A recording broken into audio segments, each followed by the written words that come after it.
देखिए, सच्चाई होती है तभी कुछ बात होती है। आरएलडी को इस बात की खबर है कि हम 10-20 सीट ले लेंगे तब भी एक को नहीं जीतेंगे। एनडीए में हमको 2 भी मिल गई तो भी दोनों जीत जाएंगे। तो वो कौन हारने के लिए लड़ाया? लोग जीतने के लिए लड़ेंगे। हर नेता, हर दल सत्ता के साथ रहना चाहता है और सब लोग जान रहे हैं कि 24 में मोदी जी आ रहे हैं।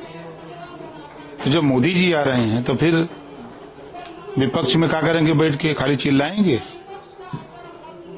लेकिन अभी जो आरएलडी या सपा का जो कहना यह है कि समाजवादी पार्टी के चाहे राष्ट्रीय अध्यक्ष हो या शिवपाल जी, सपा कहना यह है कि ये सेक्युलर पार्टी है और जयंत चौधरी से अच्छे वातावरण में बात चल रही है, वो हमारे साथ हैं।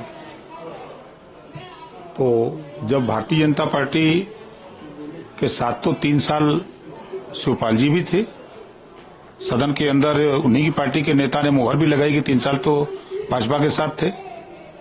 उस समय भाजपा बुरी थी, अच्छी लग रही थी, आज बुरी हो दिख रही है। अभी उन्हीं की पार्टी का एक नेता, मैंने इंटरव्यू देख रहा था किसी चैनल पे, तो कबाड़ी बता दिया कि भारतीय जनता पार्टी कबाड़ में जाकर के खोज रही है। तो ये क्या उनके बयान क्यों आ रहे हैं? अभी कल की बात है, रिपब्लिक भारत पर हमने देखा था। नहीं, जो अभी आपने लोगों से बात करते हुए तिथि भी बता दी है। अब 12 तारीख को ज्वाइन करने जा रहे हैं।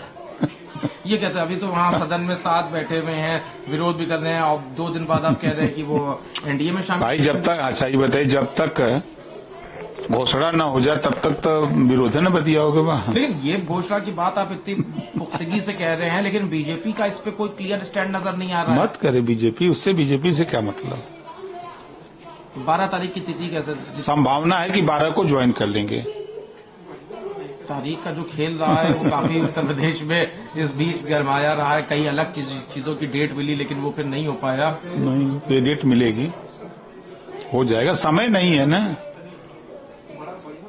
11 तारीख को सब अयोध्या जा रहे हैं, राम जन्मभूमि, उसमें भी विरोध हो रहा है, विपक्ष में कई लोग कर रहे हैं। अब देखिए, जिनको नहीं मानना है तो खुलेआम स्पीकर महोदय ने तो साफ साफ कहा कि भाई जो लोग चलना चाहें वो बता दें, उनकी व्यवस्था हम करके ले चलेंगे, दर्शन कराएंगे, फिर यहाँ पहुंचाएंगे। अब वो न जाना चाहें तो जबरी तो ले नहीं जाएंगे। स्वामी प्रसाद महोदय का कल बयान सदन के अंदर था, उन्होंने कहा कि भगवान राम क्या कोई निर्जीव थे जो उनके लिए प्राण प्रतिष्ठा किया जा रहा है। अब जब उनसे बात हुई तो उन्होंने कहा कि उन्होंने भगवान राम की आस्था पे कोई सवाल नहीं खड़े किए, उल्टा बताया कि प्राण प्रतिष्ठा का कार्यक्रम बीजेपी का एक इवेंट था जो बीजेपी लोगों को छलने के लिए कर रही है, क्योंकि बीजेपी अपने आप को भगवान राम के ऊपर दिखाना चाहती है।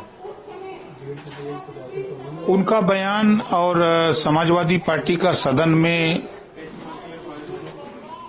जो व्यवहार प्रस्तुत किया, जब धन्यवाद प्रस्ताव रामलला मंदिर अयोध्या पर आया तो दोनों लोगों के बयान से यह साबित होता है, दोनों लोगों के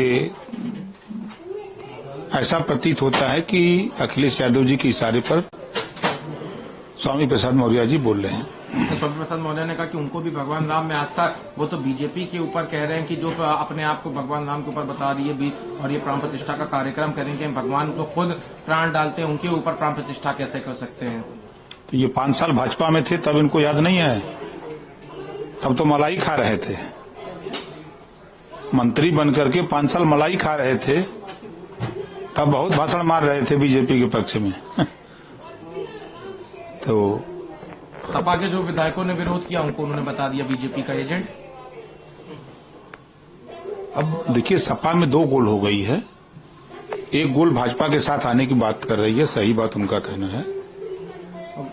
बीजेपी के साथ आने वाले और कब आएंगे? वो जल्दी आएंगे। अभी तो आरएलडी की आपने एक डेट बता दी। अब वो जल्दी आएंगे, अभी टाइम देखते जाइए। लगभग क्या संख्या कितनी हो सकती है? अब संख्या गिनती नहीं बता सकते, लेकिन आसपास में कुछ नहीं बताएंगे, इतना खाली बताएंगे कि उधर से भी लोग इधर लगे हैं बीजेपी से सपा में शामिल होने के लिए। और क्या, कई लोग हैं जो बीजेपी से समाजवादी पार्टी बनना चाहते हैं, बातचीत कर रहे हैं, अपना भविष्य टटोल रहे हैं। समाजवादी पार्टी में उनका भविष्य नहीं है, नहीं, समाजवादी पार्टी की तो आपने कहा, लेकिन आप कह रहे हैं दूसरी तरफ से बीजेपी से भी क्या सभा में शामिल होना चाहते हैं? नहीं, बीजेपी से नहीं, समाजवादी पार्टी से बीजेपी में लोग शामिल होना चाहते हैं। बीजेपी कहाँ जाएंगे, मुर्दा ढोने। यानी कि आप भी समाजवादी पार्टी कहने लगे हैं, जिसके साथ नहीं, मैं समाप्तवादी नहीं कर रहा हूं, वो खुद समाप्त होने के लिए कर रहे हैं। जब सत्ता में थे 5 साल अखिलेश जी, तब तो पिछड़ा याद नहीं आया। आज वो जिस पीडीए की बात कर रहे हैं, क्या वो खुद पीडीए हैं? 5 साल जो सीएम रहा हो, जिसके घर में 4-4 बहुएं सामान्य वर्ग की हों, वो अपने को पीडीए बता रहा है। और जब सत्ता में था तो पीडीए याद नहीं आया?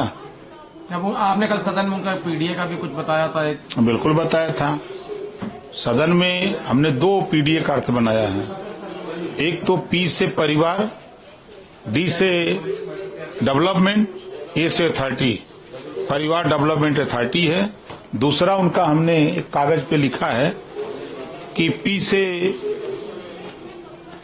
पिछड़ों को अखिलेश से, पी से पिछड़ों को अखिलेश से, डी से डर लगता है, ए से अखिलेश पर पिछड़ों का विश्वास नहीं है। जब सत्ता में थे तब तो जाति चीन करके अपनी जाति को बढ़ावा दिया। मुसलमानों के नहीं हुए, पिछड़ों के नहीं हुए, दलितों के नहीं हुए, प्रमोशन में आरक्षण खत्म किया उन्होंने। बाबा साहब डॉक्टर अम्बेडकर का नाम लेते हैं। बाबा साहब डॉक्टर अम्बेडकर के नाम से बनी हुई योजनाएं जो गरीब कमजोर के लिए लागू थी, उन योजनाओं को खत्म कर दिया। जब इनकी सरकार थी तो बाबा साहब डॉक्टर अम्बेडकर के नाम पे बना हुआ अम्बेडकर पार्क, उन्होंने कहा कि हम वहां अस्पताल बनाएंगे, हमारी सरकार बनेगी तो। ये समाजवादी पार्टी के लोगों का बयान है। आज किस मुंह से बाबा साहब की बात करते हैं? गले में माला, विचारों पे ताला।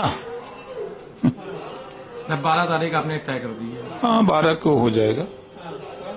आरएलडी के कुछ फाड़ होगा कि पूरी आरएलडी? पूरी आरएलडी जाएगी, फाड़ काहे का होगा?